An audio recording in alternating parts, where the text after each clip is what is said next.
Happy Sunday and welcome to the Upset Podcast. Today we're talking about MLK. Coming up next.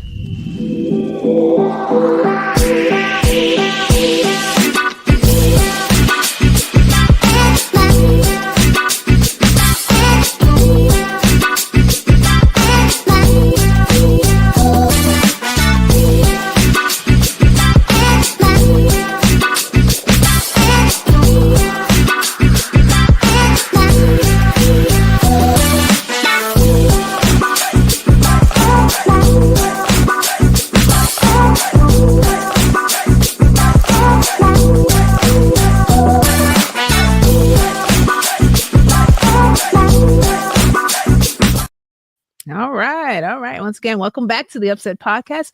We're so happy that you decided to spend your Sunday evening with us. And you know, I would never show up here by myself. Why would I do that when we have these lovely people right here? Never alone. Hi, guys. Hello. How's everyone doing? It's all good. Good evening. Good evening. Yes, right. Happy Sunday to all of you. Yes. Beautiful evening too. Yeah. Did you guys get snow?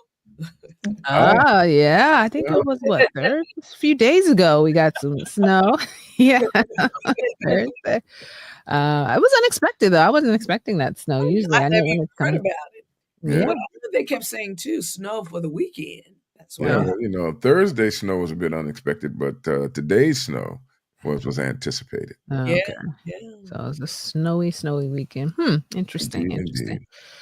So I don't know if you guys have been following this whole TikTok ban stuff. I'm not on TikTok. I don't know if you guys are on TikTok. Are you on TikTok, Tina?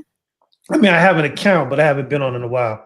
Yeah, I have not been a big TikToker, but of course, a lot of people share their TikToks on Instagram and other platforms. So I see a lot of TikToks, but I'm not on there. But I saw some people really on edge this week on my feed about the ban. But I think the latest I saw regarding it is that even though legislation was passed or supposed to go into effect on Sunday, I think the title of the article I saw said Biden is going to leave it up to Trump to enforce how that ban will take place. So it'll be interesting to see how that all unfolds and how it impacts. You know, a lot of people are making money, good money off of that TikTok. So this is going to impact some lives. Yeah. I'm amazed at how much money, quote, I mean, a title that we never knew before, an influencer.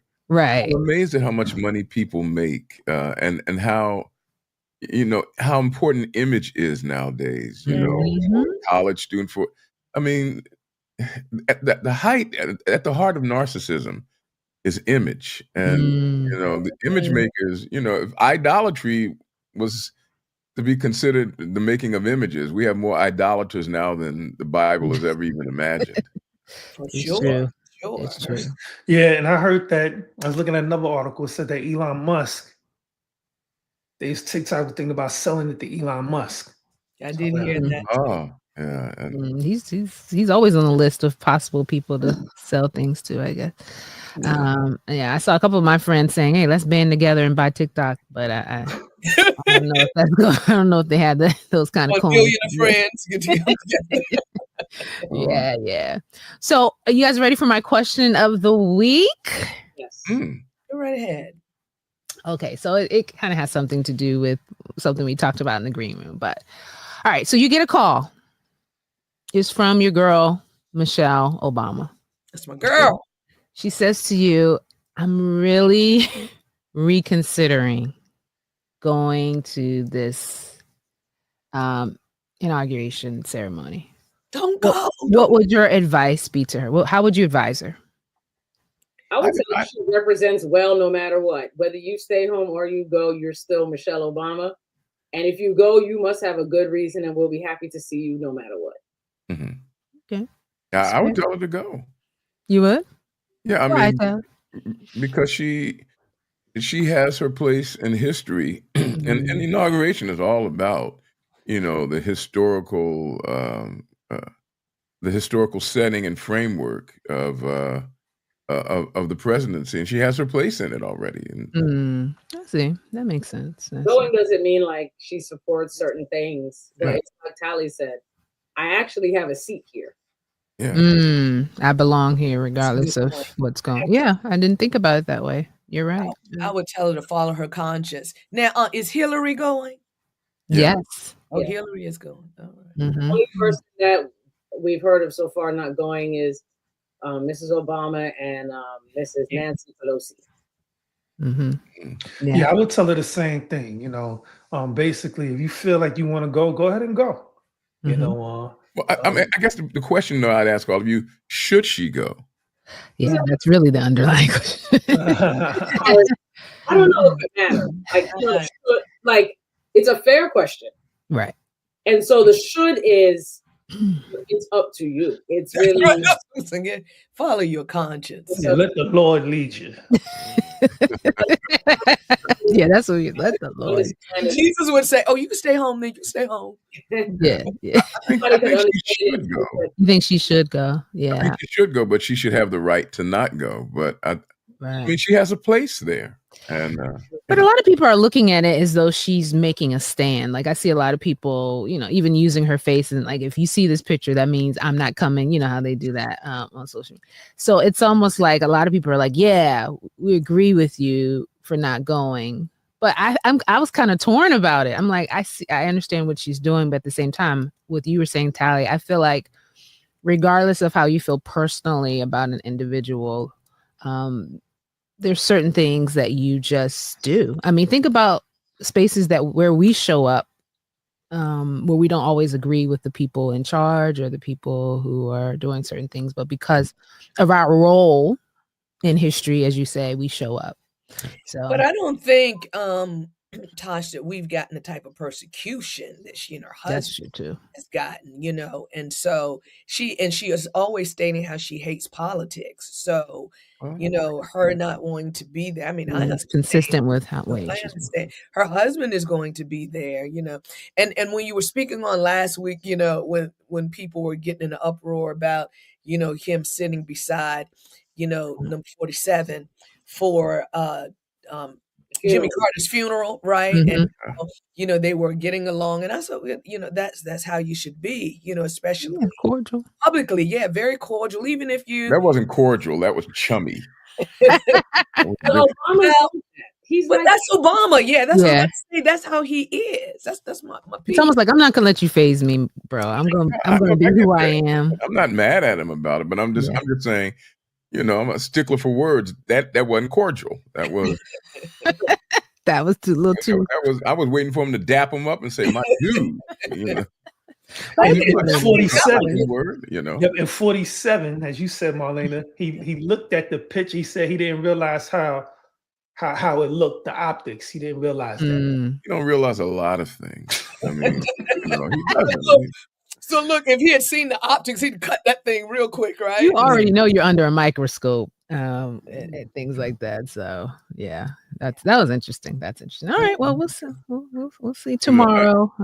I think as we consider, and I know we're moving towards our discussion, but as we consider tomorrow during the inauguration, there will be something that has never happened before, and that is the captains of technical industry will be front and center at the inauguration. I mean, the CEO of Facebook and TikTok, and I mean, all of them will be front and center at the inauguration, signaling the creation, as President Biden said in his farewell speech, of this unseemly technocracy that is building in our country, where billionaires are bearing sway over government, and where their thoughts are leading in the mission of our nation. That's frightening. It harks back to when Eisenhower, before he was leaving, said we have to watch out for the military-industrial complex. And we didn't, and we suffered because of it. And without monitoring too, Tally. I mean, what they consider freedom of speech. You can say whatever you like, and it will be believed as truth when it's error. Right. Yeah. And that brings me back to the Michelle Obama thing. I mean, and she should have every right to not go, and I support her not going if she chooses not to. But the reason why I said she should go is because the one thing you can't do is absent yourself when government and personalities go in a direction that you don't like. You know, because they thrive off of that. That's Like, I'm not going to be there. I'll show you. I ain't going. And that's what they want. So you got to keep making your presence known. Mm-hmm. Yeah. But I'm glad that it's her and Nancy Pelosi together. So even if the stand is being made, at least there's two. I understand what you're saying, Telly, and I do agree. It's one of those things where whichever part those ladies, especially Mrs. Obama, choose, I think we can get it. Yeah. I agree. Interesting. Oh, thank you guys for sharing your feedback on that. Okay. Well, we also know that tomorrow marks another important date in the calendar year. And that's none other than the celebration of Reverend Dr. Martin Luther King Jr. And so there's a lot of discussion to be had about this great figure. And we thought none other than our own Tally could lead us in this discussion. Reverend Dr. Tally? Yeah, Reverend Doctor. That's right. More like Reverend Nurse Tally. Everybody, every other minister in this upset conversation is either a doctor or a doctoral student. I am not. No, I'm with you, Tally. I'm just me. But it dawned upon me though, guys, as I was preparing for this, that I'm the only one in this group present, who's old enough to actually remember Martin Luther King. I remember seeing him, personally. Wow. Yeah. Well, thank you so much, guys. Really. I'm jealous. That's Moses too, and Ellen White. only the Reverend Dr. Keenan Tyler. But I can remember when he was in Philadelphia, there was a protest down at a school known as Girard College that sat in the heart of North Philadelphia, that was surrounded by tall, stout stone walls. And the charter of the school was that only young white boys could go. And Cecil B. Moore, who was a councilman and a lawyer, helped to stage some protests, and Martin Luther King came. And I remember that. Wow. It was a huge event in Philly. He was here a couple of times. But when we talk about Martin Luther King, we're talking about more than Martin Luther King. And so we want to get started by speaking about this great man as only the upsetters can, by talking about the Reverend Dr. Martin Luther King from the perspective of how he served this nation and how he served our people, and the legacy of prophetic engagement, because he's just a part of a long chain. And we make the statement, a legacy of prophetic engagement, but some people would actually see that as a question. Was his work prophetic? Does he stand in the line of those who engaged from a prophetic perspective? And so in talking about it that way, let's take a look. Let's ask ourselves a few questions. And I won't be long in this presentation, so that we can have adequate time for real conversation and perhaps even a special guest. We'll see if that works out. Let's start off by asking, what do we mean by prophetic ministry? And most people, when they think of prophetic ministry, they think of someone standing up saying, "Behold, I see a black dog walking across the street on Thursday with a bone in his mouth." And, they always think of foretelling and forecasting. But prophetic ministry is not simply forecasting. When we look at prophetic ministry, after I did the study in preparation for today's coming together, I realized that prophetic ministry is all about rap.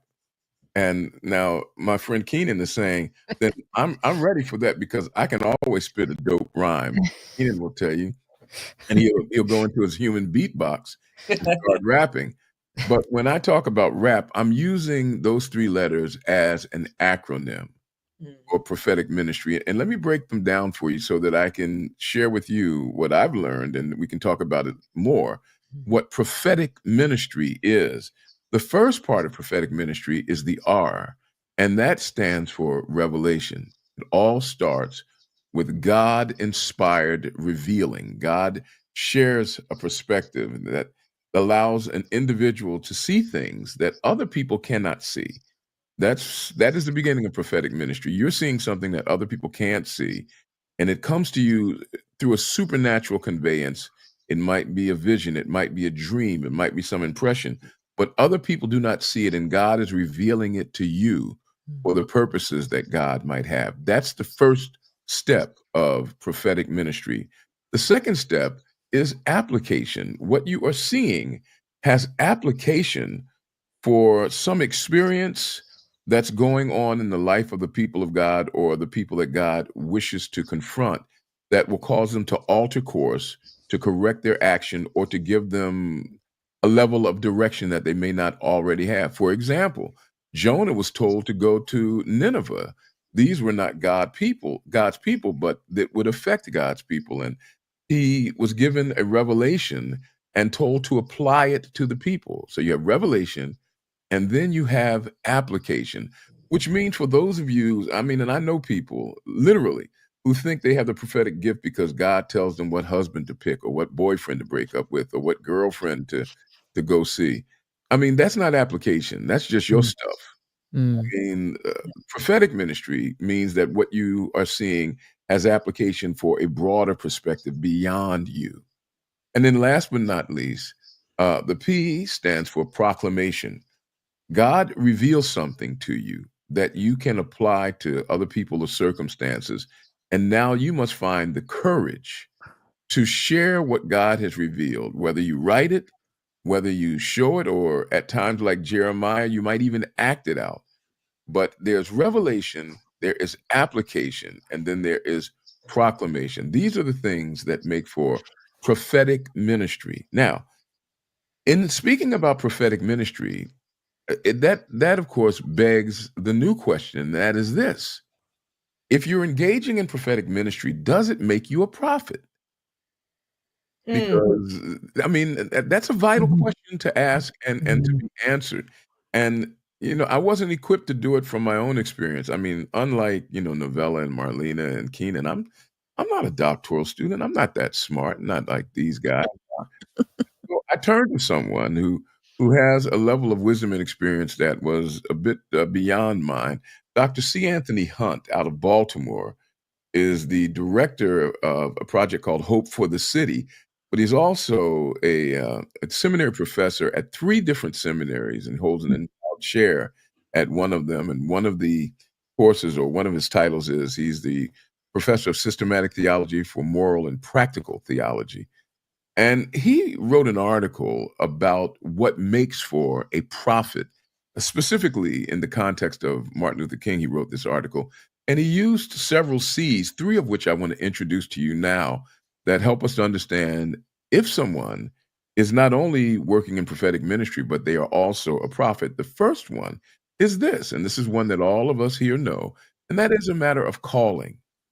Has a person experienced a call, something specific that says, I want you to do this? There is a specific mission that is given, and this person receives a calling for it. Now, the second C dovetails directly with that. There must be a level of conviction about that calling where evidence is presented. And that evidence can be not only secured by the person who says they have the calling, but the community acknowledges it as well. So you have a calling, and then the convicting evidence and the conviction in the heart of the person that says, you know what, yes, you know what, I was called to address this issue, to serve God in this manner. And last but not least, it is the matter of commitment. Is a person willing, upon receiving a calling and the conviction being presented through evidence and through acknowledgement by the community, does this person and is this person willing to courageously focus their life and resources on carrying out the appointment? For example, we often talk about a guy named Hazen Foss who received a calling, but he didn't make the commitment. There are others who are called to certain things, but they don't answer the phone. But a real prophet has a calling. There are convicting elements that say, yes, this person is called, and we see proof of it. And they make the commitment to serve in that manner. Now, I said I wouldn't be long, so I'm going to wrap things up really quickly right now. And that is this. We should give some considerations as we look over the RAP acronym, Revelation, Application, and Proclamation. And as we consider the 3 C's of what makes for a prophet, here are some things that we need to consider as we conclude this portion of our Upset conversation for today. Number one is looking at the life of the Reverend Dr. Martin Luther King and considering that there was revelation. I mean, think about it. The thing that if there was one line you remember Martin Luther King saying, what would that be? I have a dream. I have a dream. I mean, there's no more clear indication of revelation than that. He saw free at last. Free at last, yeah. Things that others didn't see. People didn't think that there'd be freedom. People didn't think that there would be this level of consanguinity between Black people and white people. When we look at that, we have to ask ourselves, did Martin Luther King work within the realm of prophetic ministry? And I think all of us could say, yes. I mean, I see Marlena nodding her head. Yes. Now, that leads to the second question. Because he did those things, many people would say that he had calling, that there was conviction, and that he demonstrated commitment. And so some people would consider that maybe Martin Luther King was you fill in the blank. You fill in the blank. I'm not making a statement here, but I am asking a question as we begin to celebrate this man's life and work tomorrow. Some people are saying that Martin Luther King might be considered a prophet for today. I heard somebody even say more than that. They said, just as the writings of certain apostles became scripture later on, and we have to recognize that none of the apostles presumed themselves to be, quote, writing scripture. They were writing letters. They were writing epistles. Some people said, well, 100 years from now, 200 years from now, the writings of Martin Luther King might be considered sacred. You never know. So the second thing is, because we know he worked within the legacy of prophetic ministry, would he be considered all right, I'll leave it right there because none of you wish to be daring. That's quite all right. All right. The next thing is this. Now, this leaves Martin Luther King and asks, where do we stand in the legacy of prophetic ministry? What role should the church be playing as it regards contemporary prophetic engagement? Better still, what does our history reveal about how we see ourselves in the chain of prophetic engagement? In the 1960s, when the civil rights movement was going on, and many of the Black churches within our fellowship and structure, they wanted to participate in it. They were told by the General Conference, you shouldn't be doing that. No, don't go marching on Washington and all that. I can remember extremely well, right before I retired the first time from the denomination, because I've retired a few times now. When I retired the first time, back in 1995, I believe it was, a man by the name of Louis Farrakhan called for a march on Washington. You remember that, Keenan, don't you? Absolutely. Yeah. And we were saying, well, should we go? Louis Farrakhan is, he's a Black Muslim, and should we go? And by that time I was on radio and doing some pastoring, and I wasn't sure whether I was going to go or not. And then the brethren from down in Silver Spring pronounced that we should not go. And that's when my directions became clear. That's when I knew I was going. They told us not to go. So where have we traditionally stood when it comes to engaging our communities and experiences in our contemporary lives? Where's the church stood? We can talk about that as we go forward. And last but not least, and maybe even more important is there room or is there a need for modern day prophets? Okay, now, in our fellowship, we tend to think that the seal of the prophet began and ended with one person. Even though the Bible is very clear that the gifts of the Spirit include, their apostles, their pastors, their evangelists, and there is the gift of prophecy. We tend to limit it to one human being. I would suggest to you that our experiences in life suggest that we may need prophets more often than just one time, ending in 1915 when a certain person died. And these are the questions we need to consider in the light of the legacy of the prophetic ministry and engagement of Martin Luther King. And I can't answer these questions alone, but I am in the presence of individuals who have superlative wisdom, preternatural judgment, and they bring to this occasion all of these gifts so that here on the Upset podcast, we can answer these questions with aplomb and skill and finality. And I ask them, what say you one? What say you all about the prophetic legacy, not only of Martin Luther King, but that of the church? Oh, you asked like seven questions. What's the? I asked for Martin Luther King. Do we? Is he a prophet? First of all, do we all consider his ministry to stand in the great lineage of prophetic engagement? Based on what you outlined, I can see that. I have to say I've never, but I know there's two separate questions. Is just because someone displays that, does that make them a prophet? Yeah, that was the second question. Yeah, but I definitely think based on rap, Dr. King exemplified all of those things. So you would say that the work that he did, the engagement, was in the line of prophetic engagement and prophetic ministry. I would.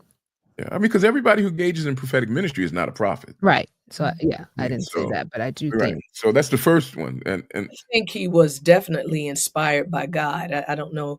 I'm trying to make sure I your words, but I'm telling you what I think. He was definitely inspired by God. Yeah. So was Balaam's donkey, but the question is, yes, he was too, and he is very famous in the scriptures. But Tally, according even what Tosh says, if we look at your definition by sure, this man who was able to withstand so much violence and the message of non-retaliation in the midst of and that message of love, which was totally a message from Christ. I mean, there's no other way to look at what he did, and even not perceived by our people as being the right way to follow at first, with many people, we're not doing that, but him sticking to that message and standing in horrific violent situations. I mean, that's a God thing, and so totally inspired. Okay. Yeah. Okay.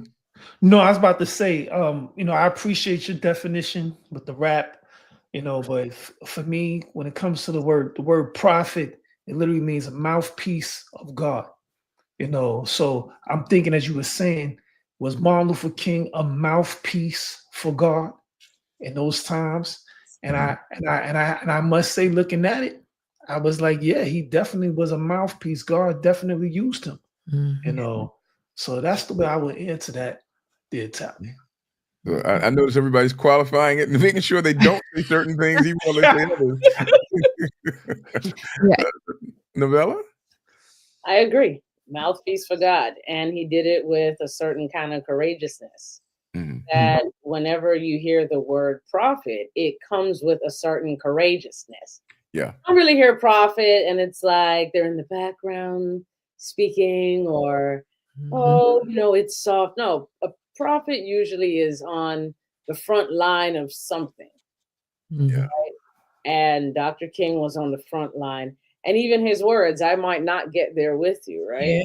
Yeah. When they say prophet, it's usually someone who can kind of foretell a future or something, right? As well.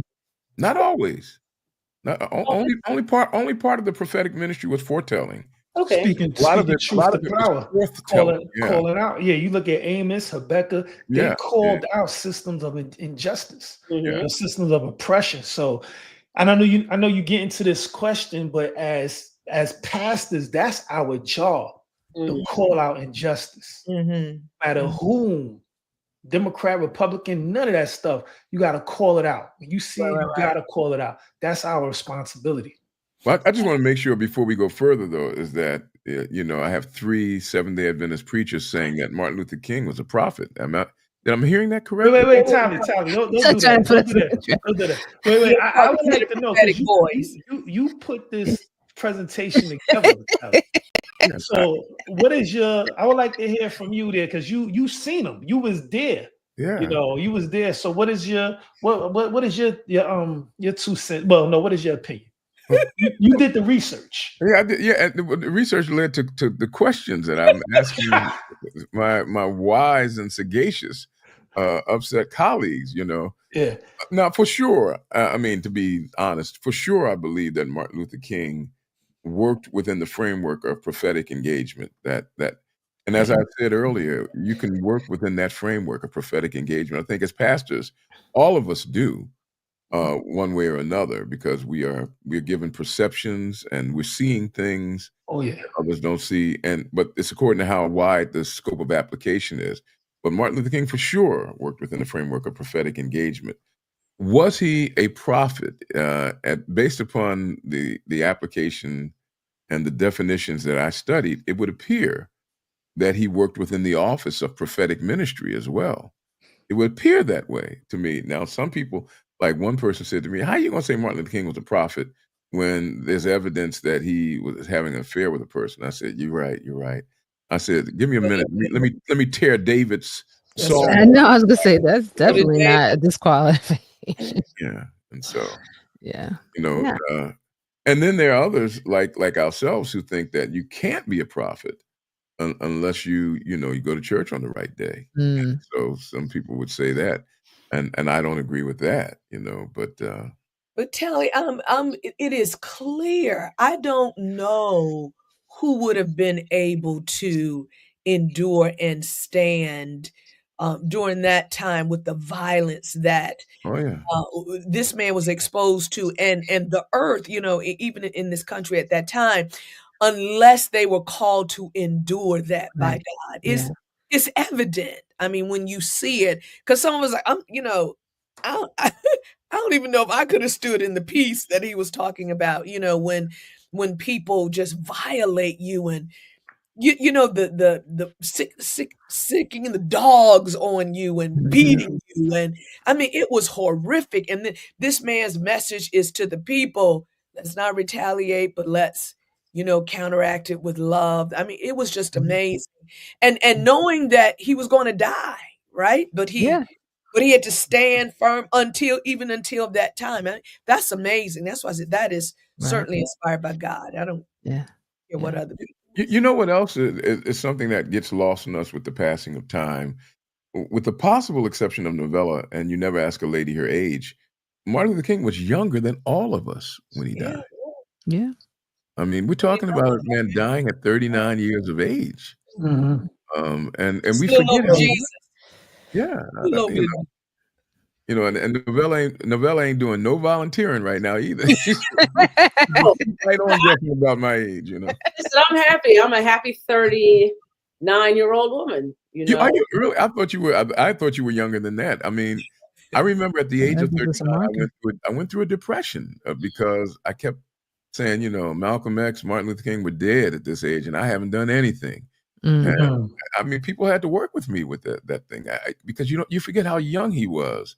And even when you look at the pictures, the maturity in their faces, and wasn't there a report that his heart was the heart of a 60-year-old? Yeah, that's right. Wow. That goes to the dedication and the thrust, how he thrusted himself into what he believed in. There's wear and tear when it comes to fighting certain causes. You're going to pay the price. When you out there on the front lines, that's true. There is going to be a sacrifice. And can you imagine the weight That's that right. was on him when all this is, let's get Dr. King involved. Let's, Dr. King got to go here, we got to go there. And the weight of what he had to endure, with the people. They wanted to believe in something and believe in somebody for hope, and he kept leading them to God, and I loved how the church stood up. I know, Tyler, we're talking about the place of the church.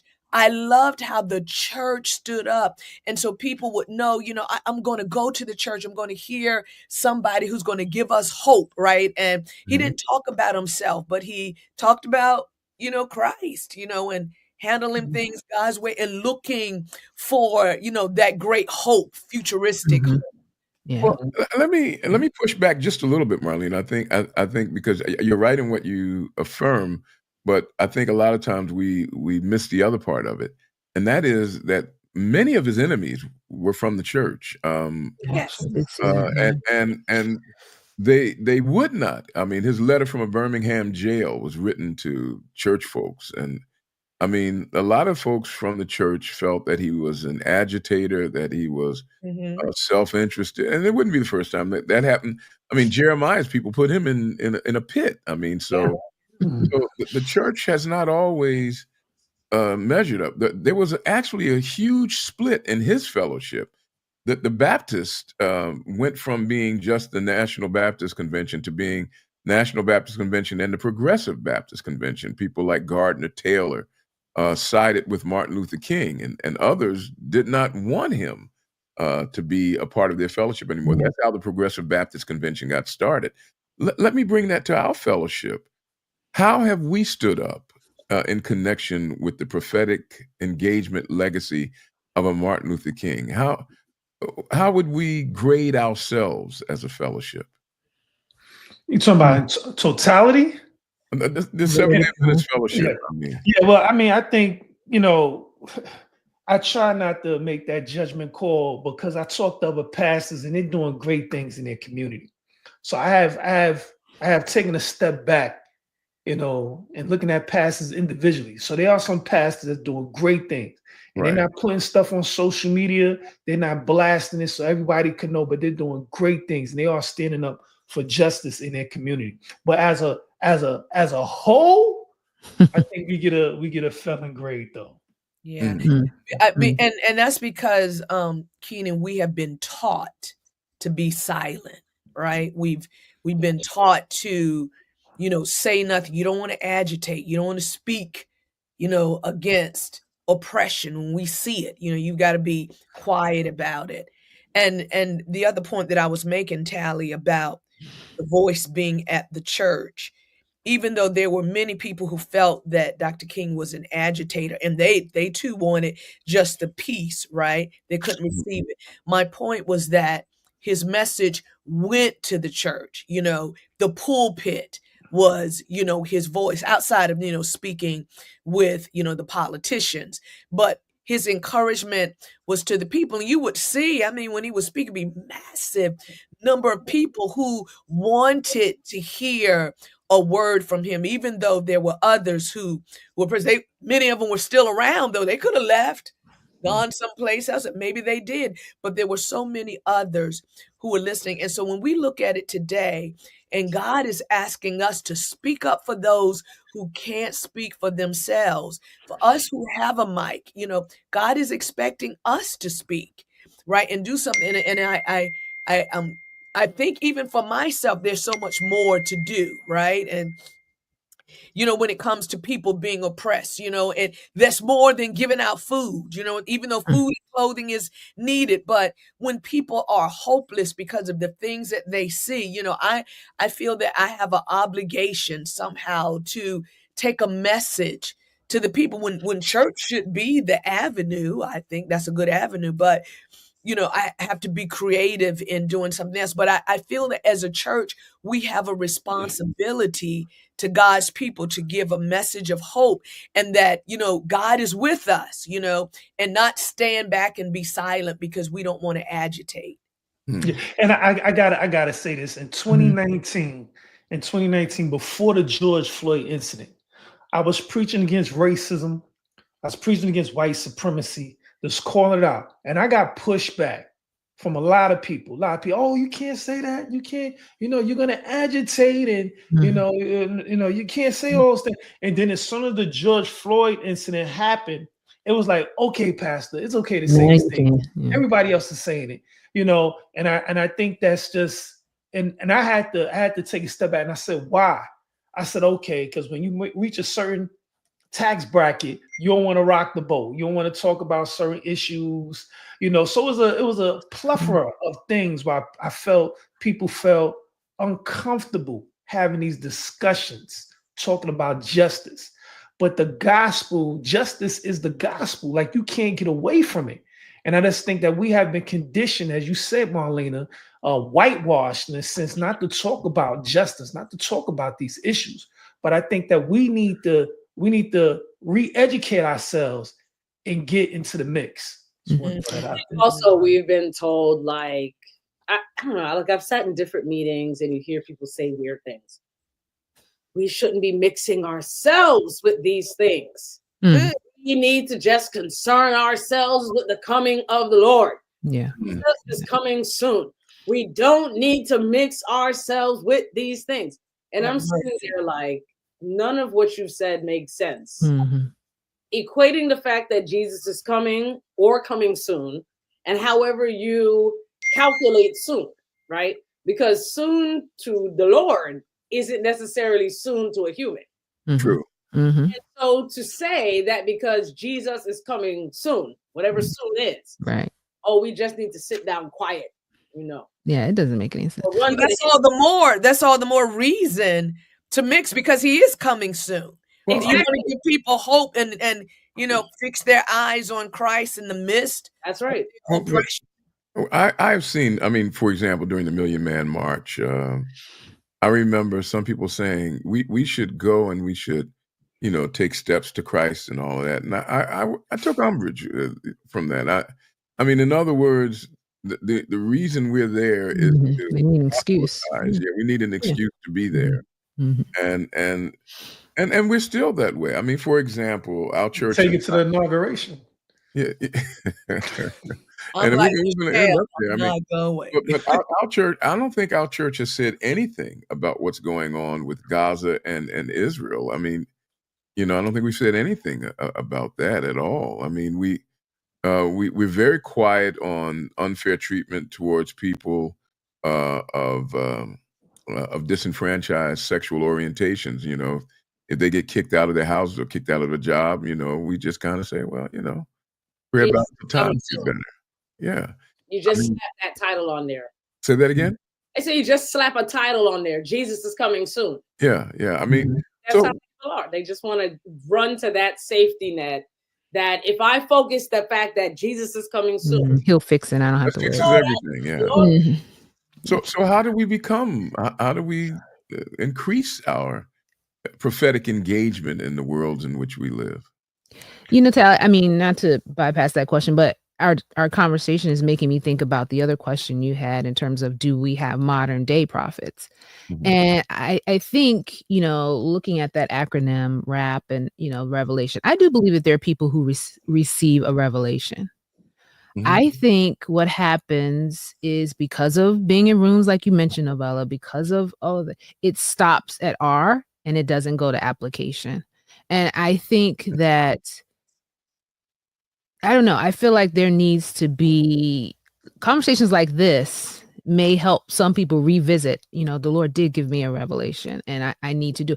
We can't let society and the things going on in the spaces in which we dwell keep us from applying the revelation that God has given us. I feel like that's what has happened. I believe the revelation happens to people more often than we know. Yeah. I just don't think we have what we need inside of us to take it to the next level. And I think that's the real challenge, because some people, like, the Lord doesn't speak. I believe the Lord speaks. I believe that this is still very much possible. It's what are we going to do when the revelation comes?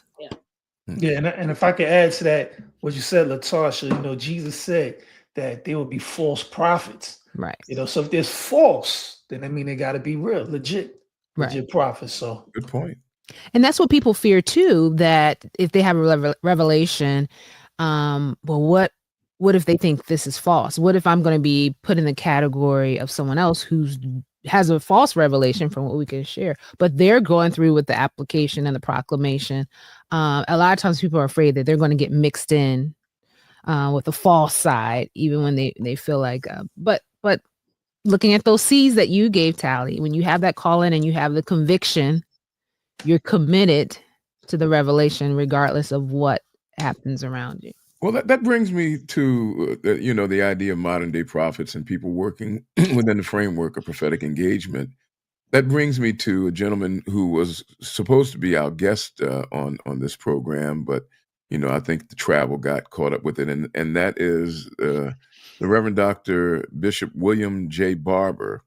William Barber is a minister in North Carolina, in Greensville, I believe, Greenville, North Carolina. And he came to my attention back in the 2000 teens when he was a part of what was called Moral Mondays down there. They were protesting. North Carolina had some of the most draconian anti-justice rules and laws when it came to politics and elections, and they began protesting at the State House. Of course, he, along with others, got arrested. He is now the co-chair of Repairers of the Breach and the leader of the Poor People's Campaign. And he was supposed to join us in this Upset podcast, but as I said, I believe that his travel may have gotten to him and he couldn't reach us. But on tomorrow, January the 20th, and this is a good time to show that flyer if we could, Tosh. Okay. Oh no. Did you eject him? Sorry. Go back. I was trying to think. Now, when he comes back, you kicked him out? Hear what he's gonna say. That is so funny. That was not intentional. I was going to share the flyer in another way so we could still be seen. But this is what he is referring to. Tally, please come back. I'm so sorry. This is the prophetic listening session that's going to be happening in Memphis at the First Unitarian Church. But they're also calling for individuals to host meetings virtually, their own prophetic list. And so this is some great information for individuals who would like to know how they can be a part of it, as well. It's a great organization. I don't know how many, I think Keenan, you were able to join a meeting. I've joined one of their meetings, and these are people from all walks, all faith walks, who are coming together to fight for justice. I joined one too when oh yes, for the election. I joined one.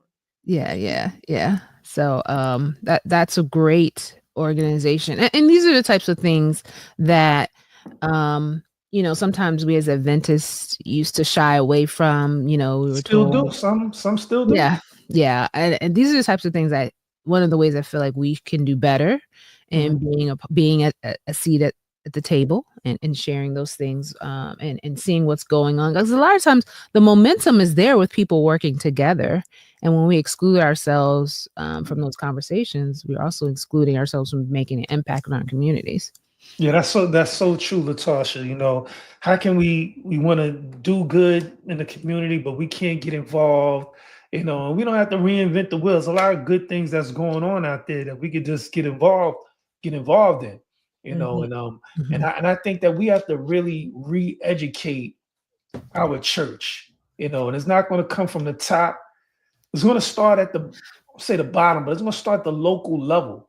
Like, we really got to educate our church members that we got to be about God's business, and that's being about justice. Anytime you see somebody's hurting, what would Jesus do? Got to ask yourself that. Yeah. Sorry, Jesus. And I just want to throw this out there because I've heard somebody say, well, Jesus, he didn't say anything about the government.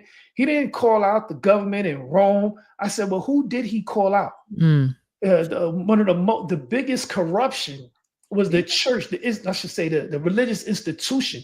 He was calling out the injustice of the religious institution of his day. He started there. Yeah. And the religious institution of his day was the governing authority of the people. Right. Exactly. People need to recognize that.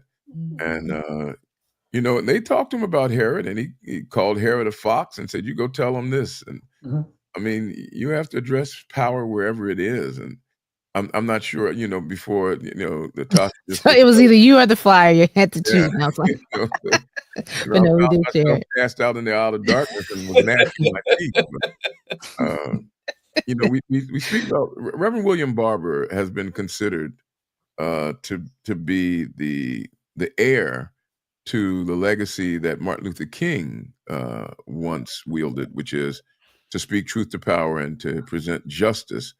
And what he has asked us to do on Inauguration Day is to listen to the inauguration speech. And for those of you, many people, and I know a lot of folks are saying, I'm not going to listen to that man. I don't want to hear anything he has to say. But the unfortunate thing is, whatever he says now is going to affect your life. Yeah, that is true. And so what the people from Repairers of the Breach and some of the other groups are saying is, listen to the speech, and if you can, listen to it in groups, and then compare the words of the president-elect who had just been inaugurated. And, you know, because typically they tell you what they're going to try to do in the first 100 days, but compare the words from the elected president to what the scriptures demand and what the Constitution guarantees. And then that evening at 7 o'clock Eastern time, 6 o'clock Central time, there's going to be a forum that's held in Memphis, Tennessee, which is the home, or shall we say, the site of the assassination of Martin Luther King. And there'll be a gathering where people will talk publicly about how the president-elect, how his words compare with what the scriptures ask us to do and compared to what the Constitution guarantees, because that is the only way that we can be prepared to either resist or to share with people our concerns, to say the president said this, but the Bible says this, or the Constitution guarantees that. And there are a list of people who will be at this live event in Memphis, Tennessee. Of course, Reverend Dr. William Barber will be leading out in it. Bishop Yvette Flunder, many of you may not know her, but Yvette Flunder used to be here in Philadelphia. And she also sang with the Edwin Hawkins Singers. Yeah, I mean, and Yvette can sing, you know. But I shared this with Adventist ministers, and he saw Yvette Flunder and said, I don't know about that, because Yvette Flunder's gay. You know? Yeah, you see? I just said, I'm saying that that's why.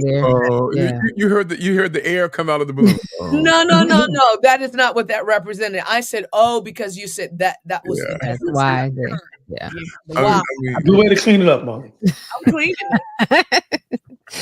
So I mean, but this is most people, when they think of prophecy and prophetic work, they think of what you talk about. In the book of Isaiah, the 50th chapter, it talks about the prophet listening. And there are times when it is an active prophetic work to hear. You know, many times the Lord would approach the prophet and say, what do you hear or what do you see?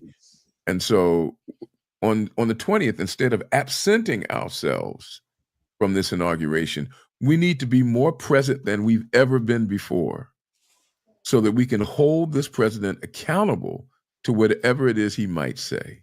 Marlene, are you struggling with that? Of course I am, but you know, I can look at it on YouTube afterwards. But you know, he will take the numbers that he received as praise. Like, you know, these are people who are so for me. Look how I had, you know, 100 million people, you know, and he would use it as a point of praise. He's gonna do that regardless. He'll inflate numbers. He does that all the time. For me, it was even hard for me on election night when all of them came out in their red caps, and I couldn't stand it, and I know I'm not going to be able to handle it on Monday. Courage, and this is where the courage of prophetic ministry takes place. Yeah, if you can't listen to somebody, how are you going to talk to them? Well, I would say this, Marlena. If you got to know, I wouldn't let Tally pressure you. No, let Tally pressure you. If you feel for your own mental health that you need to step back and maybe look at it later, fine, do that. I don't see nothing wrong with that. No, And my Get some, point, get some prophetic rest. Get courage, some prophetic rest. yeah, get that when on, you're get that saying on courage, Tally, when you're saying courage, I don't look at it as if I'm being a cowardice. I look at it as I do not support what this person stands for, and I'm an avid news watcher. So it's just that the celebration, I can't celebrate that. And that is why we're being called by a person who is standing in the legacy of prophetic ministry, William Barber. That is why we're being called to listen so that we can hear what the intentions and aims are, because that is the only way we can be prepared to address it prophetically. He's already all speaking. along, right? What he's been already speaking all he's along. already been speaking, and is in written. But I mean, it's in writing. it becomes a part of official record and directive after he is sworn in as president. And what this new president has to know. See, here's the thing. If God can change Manasseh, the evil king of Judah, And Nebuchadnezzar, then God can change anybody. Oh, for But sure. what God needs to change people is other people who will listen. See, Daniel listened to Nebuchadnezzar, and the three Hebrew boys listened, and they said, "Look, we done heard what you had to say. You ain't even got to talk no more. We're not careful to answer you." So, but you got to take the courage to listen so that you can address when if God wants you to address something that he says and you haven't heard it, then you're not in a position to address it. And that's why William Barber and Georgia Thompson and Yvette Flunder and Terry Hord Owens and Sophia Betancourt and Shane Claiborne and Moya Harris and others are calling us together on this coming Monday to listen to this inauguration speech, so that if God needs to use any one of us to address these things, we will know what was said. Tally, do you remember his speech before in that inauguration? He was talking all about coming together, being unified. He was speaking the language that people wanted to hear, but he did exactly the opposite. Yeah, I must admit, I don't remember his last speech, and I don't remember this speech because I haven't heard it yet, which is why I'm going to hear it on Monday. No, but I think that's part of the reason why something like this is a strong. Listen, let me start by saying I applaud the proactive approach that Reverend Barber is putting together, because I feel like we've tried the other things. We've tried, and here we are with this person again. So this is something that I have not seen done before. I don't know if it has been done, but I've not seen this done before. So I am open to the possibilities.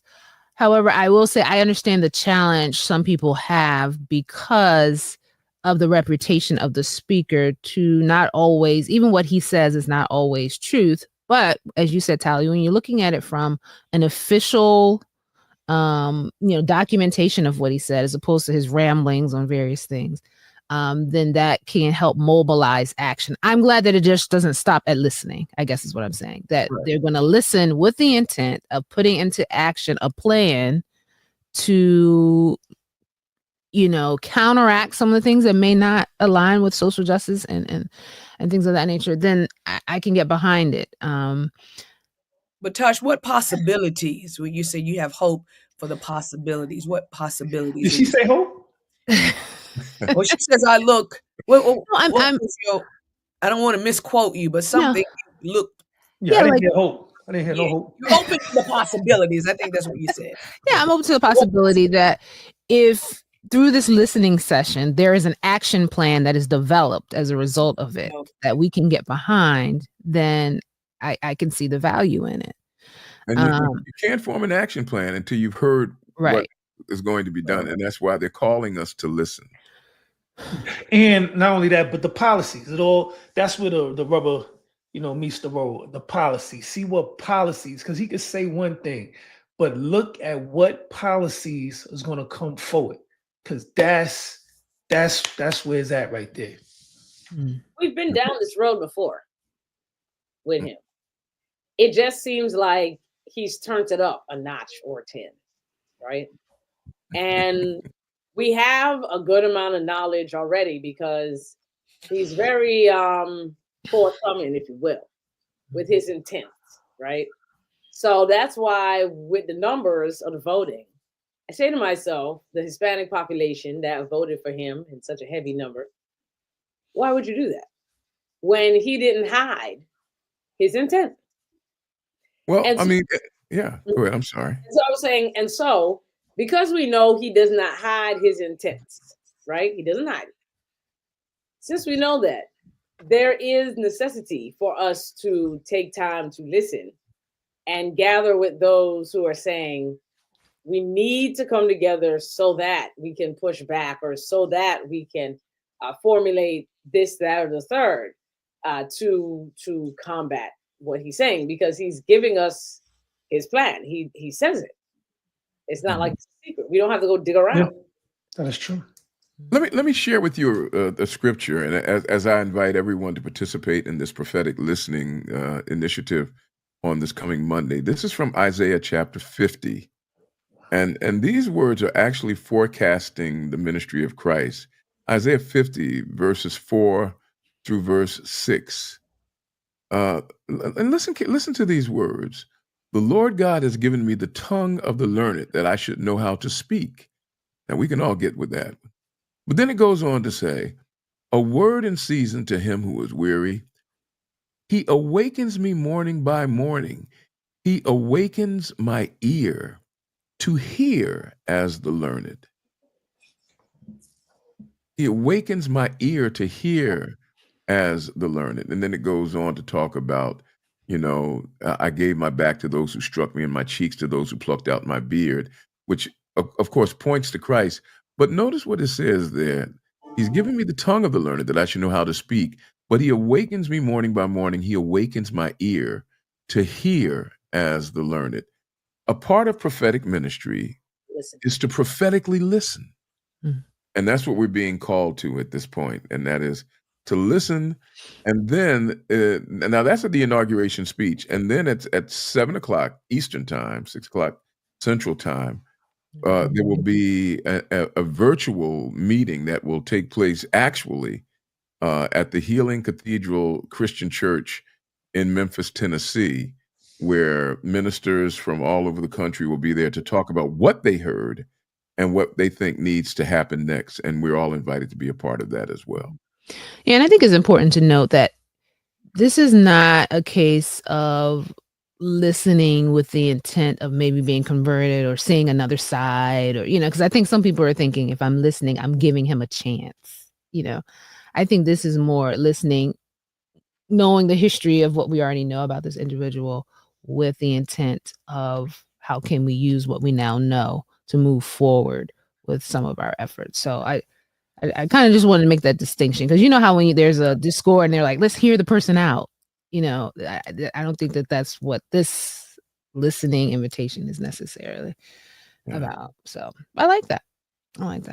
So we're all cordially invited. I'll tell them that Marlena will be our key person from Allegheny East to lead us in that listening session. And well, she said she'll watch, just not live, right, Marlene? You need to watch a day or so after it's all over. You need to pace yourself and manage your emotions. Well, the news is going to talk about it all week, so I'm definitely here. My ears are open. It's better to eat something secondhand than to eat it first. I look at it live, I might have to have a drink, and then I say, "Oh, she's a drinker." We said that, right? Drinking prophet. Oh my goodness. Oh well. Yeah. Well, I'm hoping that as we celebrate now, remember, both of these things are happening at the same time. Celebration of Martin Luther King's legacy and the installation and inauguration of a new president. And we're being called upon to watch. These things are, God is not caught by surprise. The providence of God has brought us to this moment, and we are not called to be passive observers, but to be, as Keenan said, we need to activate our ministries so that we can be actively involved in matters of justice. And I believe that this is a good way to do it. So I just want to ask this quick question as we're going out. Did anybody feel a little sorrow when Joe was speaking? I felt a little sorry, like I was going to miss him. Did anybody else feel that? No. I did. Right. Oh, Joe. Oh, yeah. I mean, he has a soft spot. No, I think he should have announced his retirement last year so that there would have been an opportunity to really put forward a vigorous campaign. I think he has served this nation well for a long time. And like many older people, myself included, sometimes we need to know when is the proper time to leave. And he let the bananas get overripe. And that may have indirectly led to what we're seeing on Monday. So no, I don't feel any sorrow. Lessons, man. Yeah. Sorry, Marlene. It's all right, Marlene. I stand alone. No. We support you, Marlena. Yeah. Tally courageously. Courageously alone. Go. All right, wonderful. Thank you guys so much. Thank you, Tally, for leading out. Great conversation. I've talked about MLK before, but never in this framework. So thanks for stretching us as always. Natasha, can I put a shameless plug? Oh, so tomorrow on Monday, the president of Allegheny East, Dr. Trevor Kinlock, we got Dr. Kobe Matlock, and soon to be Dr. Wayne hosting. We're talking about this as well, so on Color Conversations. So make sure you tune in to Color Conversations at 10 a.m. on Monday. 10 a.m. 10 a.m. Oh, good, man. Send that link. I'd love to see that, man. Okay. Thanks, Latasha, for allowing me to put that. No problem. All right, guys. Have a great weekend, and we'll see you next week. Same time. Take care. Bye-bye. Rest of the week.